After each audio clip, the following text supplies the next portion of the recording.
সব রকম সবজি দিয়ে ওই ভেজ ডাল মতো বানিয়েছি। গাজরটা বাদ দিয়ে বাদবাকি সবই ফ্রোজেন। সব বলতে এই বিনস আর মটরশুঁটি। বিনসটাও এরকম ছোট ছোট করে কেটে প্যাকেট শুদ্ধ বিক্রি হয় ফ্রোজেন, ওটাই নিয়ে আসি। আর বানিয়েছিলাম 5 তরকারি, কুমড়ো, বেগুন, মূলো, মটরশুঁটি আর কটা পালং শাক ছিল, ওটাও দিয়ে দিয়েছিলাম 5 তরকারির মধ্যে। আর কটা ফ্রোজেন কাঁচা আম দিয়ে বানিয়েছি এই পাতলা করে চাটনি। ও চাটনিটা খুবই পছন্দ করে, তবে ঘন নয়, এইরকম পাতলা করে চাটনি।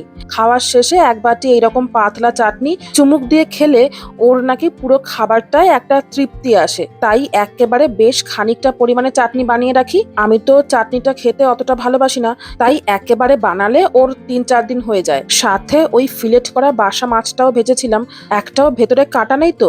গরম গরম ভাতের সাথে গরম গরম মাছ ভাজা দিয়ে মেখে খেতে বেশ ভালোই লাগছিল। খাওয়া দাওয়া কমপ্লিট করে একটুখানি রেস্ট নিয়ে দেখলাম বাইরেটায় বেশ ভালো রোদ আছে, তাই এই বিকেলে একটুখানি হাঁটতে বেরোলাম।